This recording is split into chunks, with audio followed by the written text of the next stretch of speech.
there is always this challenge and this battle inside. And since we are eternal souls, it's important to take people as they enjoy looking at the frame, to elevate that spirituality, that connection, because sometimes since this is a very material world, it's easy to get away, to not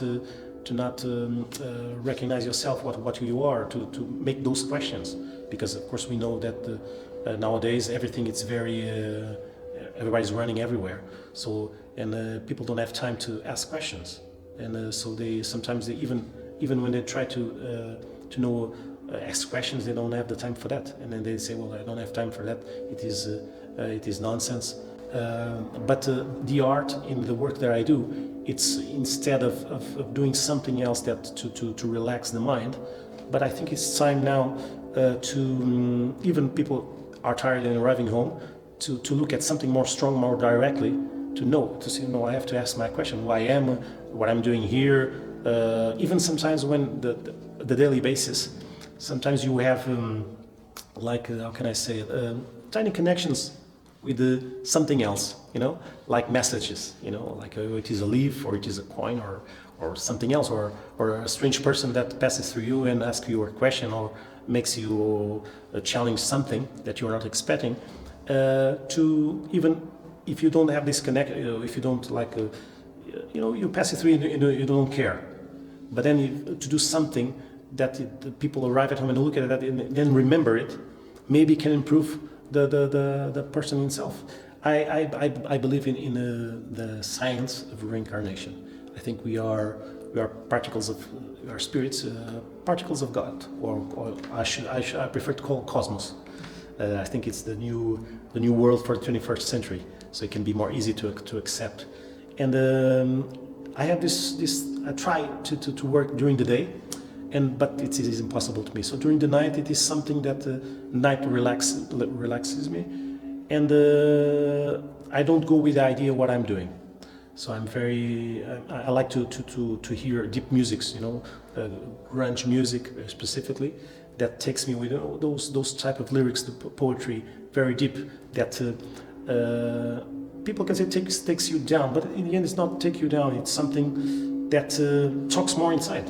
I don't like clean canvas. I like to very structure with always something, and I start seeing something, and then of course things from my past.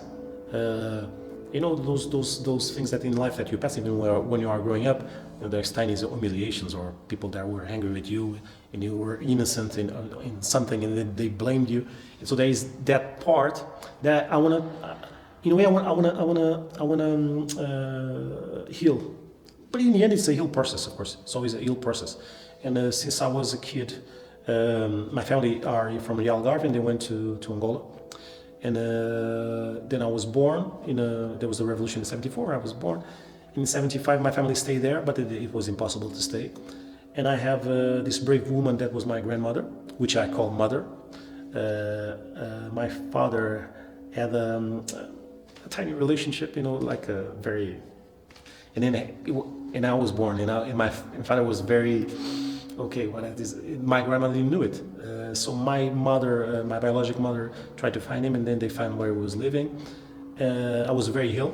I was very, very, very tiny. So my grandmother took me to the hospital, and actually, even then, it started that process of rejection, because the doctor said, well, he will not survive. You can take them home. But my grandmother was very, very strong, very stubborn. I don't know if it is the word there, and she said, no, you're going to take care of him right now.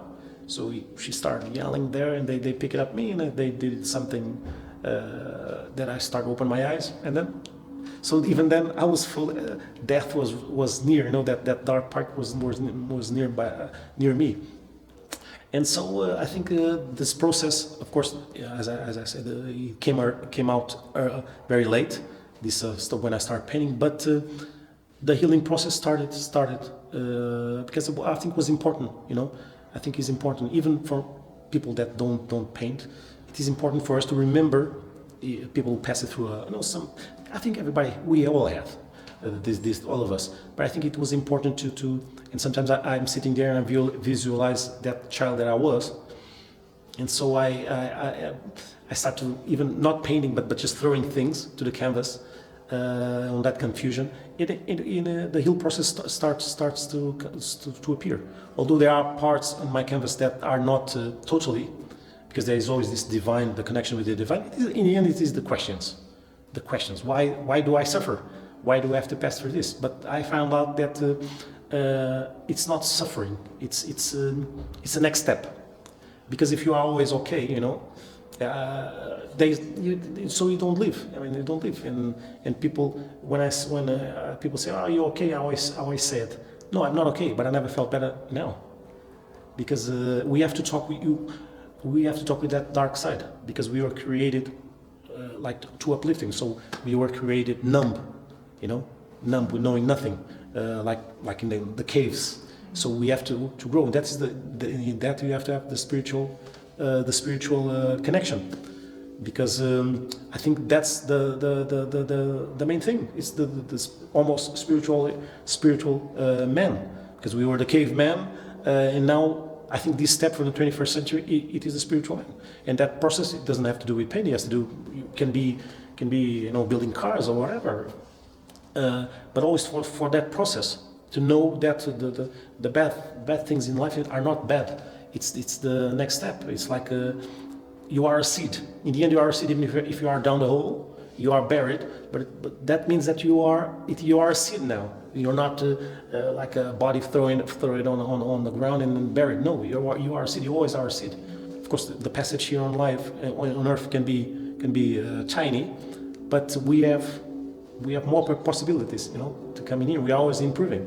Well, the weed in many mythologies, it represents the spiritual renovation, and I like to put it on my works to. Of course, always sometimes with the dark, that duality on the back, but to see that there is always, I think, the true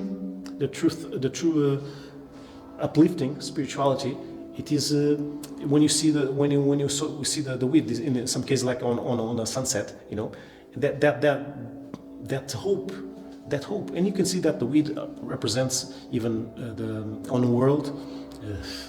Many things. I mean, it's a strong. How can I say in English? It's a strong. Yeah. Because we can see people. That is nothing, but it represents something. We're having now troubles in other parts of the world because of the weed. So, but for humanity, for the inside represents the spiritual renovation. So, I think it's important to also come back. We return to some mythologies that. Probably now can help many of us. Well, I use plastic paints, which is the most basic. So also sets me free, because I can play with them, even if the work is not very well done in the beginning. So I'm more safe to do those types of works. And I like to use in many cases, and also in this one, rust materials. And actually, this one was from an old gate that was very rusty, and because rust for me represents the pain inside, when somebody gives you bad words or try to humiliate you, and so for me, rust represents that anguish inside. And so when I saw it, actually the gate, even rusty, very old, for me was beautiful. Although I know that gate was beautiful when in the beginning was very, but for me, I see beauty on that, that because it's the old age, and it looks nice and beautiful. And so I just when I saw that, I said, no, this is what I want to do, to represent those feelings inside. But it's not for as a like to take you down. No, you need that. You need that. Even though the ashes doesn't sometimes make. If I use white paint, of course, the ashes make some effect. But even sometimes I use it even on black paint. It doesn't do any effect. But I like to know that that wood that was burned and now it is ashes. I like to give life. No, it's not you. It's not the end. You're going to still have new life. So I think it's important that it's like as I said. It's like when you feel that you are down on a hole. It is also a rebirth. And so I like to give that rebirth to ashes, even though it doesn't make any effect on some types of paint. In this case, in black or more in black. This is the paints that I use because since I work more in night, I'm always more up to that. It's like when there are big fires, it's devastating, of course. Nobody likes to see it, but in the end, when everything stays in ashes and the trees are burned, and after a year you start to see the greens, so there is always life. The works that I do always to give you hope. Of course, sometimes people can take a while to understand that, but there is always hope. There is always hope on the dark side, always.